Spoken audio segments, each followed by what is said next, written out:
Baiklah, epistemologi berasal dari bahasa Yunani iaitu episteme yang diartikan sebagai pengetahuan, manakala logos diartikan sebagai teori atau ilmu. Jadi dari dua kata tersebut boleh didefinisikan sebagai teori pengetahuan. Menurut Connie R. Semiawan, epistemologi ialah cabang filsafat yang menjelaskan tentang masalah-masalah filosofis sekitar teori pengetahuan. Juga begitu, epistemologi ini memfokuskan pada makna pengetahuan yang dihubungkan dengan konsep, sumber dan kriteria pengetahuan, jenis pengetahuan dan sebagainya. Sedangkan menurut Jujun S. Surya Sumantri, epistemologi ialah membahas cara bagaimana untuk mendapatkan pengetahuan. Walau bagaimanapun, terdapat perbezaan dalam pemahaman mengenai sumber dan cara untuk memperoleh ilmu. Jadi, sehingga nantinya akan timbul ilmu yang bersifat agama dan ilmu yang sifatnya duniawi. Seperti yang kita maklumi, seperti yang kita ketahui, ilmu merupakan satu keperluan yang mana ianya perlu difahami oleh semua manusia sama ada Muslim atau bukan Muslim di era moden ini. Tanpa ilmu, manusia hidup dalam keadaan terkotak-kanting, terombang-ambing dan tidak akan sesekali memperoleh keutamaan hidup, baik di mata Allah maupun di mata manusia. Oleh itu, ilmu merupakan sesuatu yang sangat mendasar dalam kehidupan kita sebagai manusia. Seterusnya, saya akan menyentuh bahagian penghujahan. Di sini saya menyokong dan setuju epistemologi di timur berbanding di barat. Hal ini disebabkan oleh kerana saya melihat tradisi di timur sangat unik dan sangat indah. Kerana mereka dikelilingi oleh amalan keagamaan dan kepercayaan agama melalui kebenaran atau ketepatan sesuatu ilmu pengetahuan itu mestilah bersumberkan ilmu wahyu. Menurut Mujlis Arifati, adapun sumber-sumber dalam epistemologi ilmu pengetahuan Islam yang diwakili oleh epistemologi Imam Al-Ghazali adalah Quran, hadis, indra, akal dan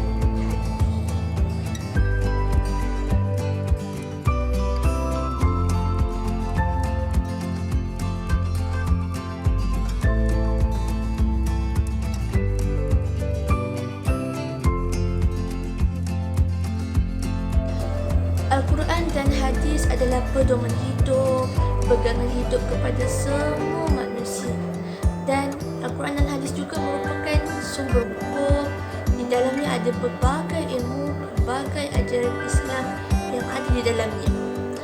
Juga begitu, Al-Quran ini merupakan wahyu yang memiliki darjat dan tingkat yang paling tinggi. Wahyu Al-Quran ini mencakup pemberitaan yang tidak terjangkau oleh akal dan panca indera kita.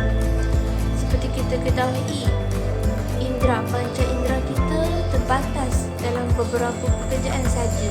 Seperti hanya dapat dilihat, dirasa, dihidung, dibau, didengar dan sebagainya. Manakala akal juga terbatas kerana akal hanya bekerja sebagai ataupun hanya bekerja untuk sesuatu perkara yang dapat dinalar dan hanya difikirkan saja. Di luar itu, akal tidak dapat menjangkaunya kerana akal ada had dan batasnya. Jadi, ianya tidak boleh difikirkan. Tambahan pula, Al-Quran mempunyai satu keistimewaan di mana Al-Quran mampu merungkai, menyelesaikan segala permasalahan kemanusiaan dari berbagai segi kehidupan mereka. sosial, masalah ekonomi, masalah jasmani dan kesihatan.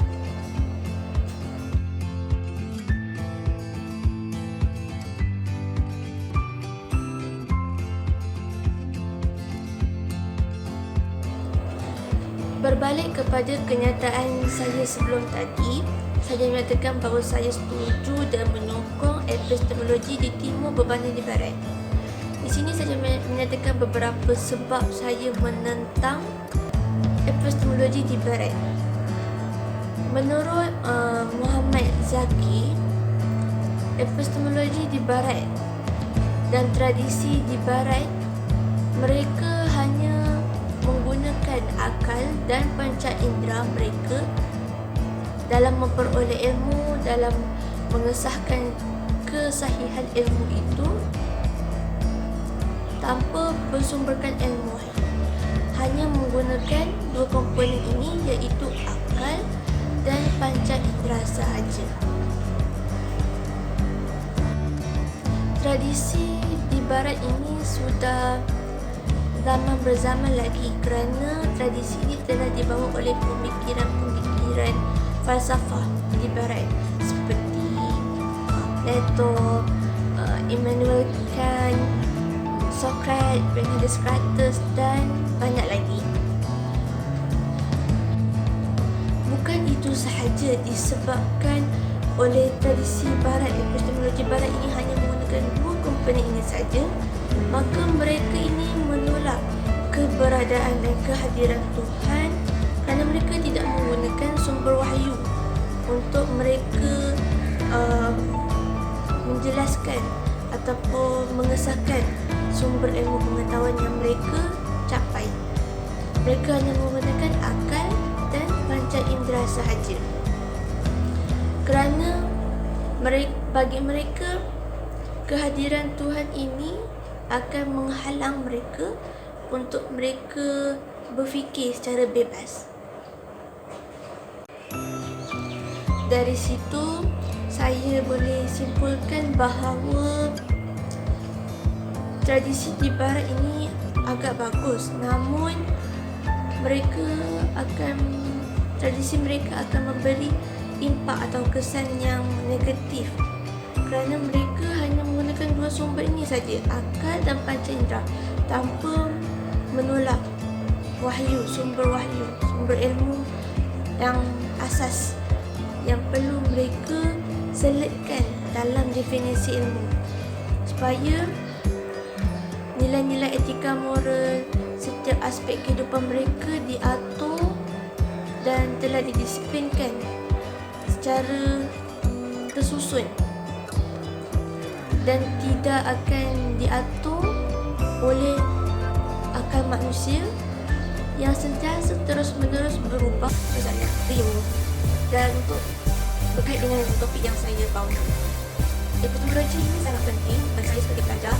Lebih-lebih lagi kerana saya ingin mencari sesuatu ilmu itu bagaimana, mencari sesuatu ilmu itu, dan bila saya dah jumpa ilmu pengetahuan itu, saya dapat bagaimana saya nak sahkan ilmu itu sama ada benar atau palsu. Maka saya mungkin akan ambil inisiatif untuk tidak hanya bergantung pada akal 100% saja, sebab saya akan pergi bertanya kepada kawan ataupun kepada pencara saya untuk mengesahkan ilmu saya ini.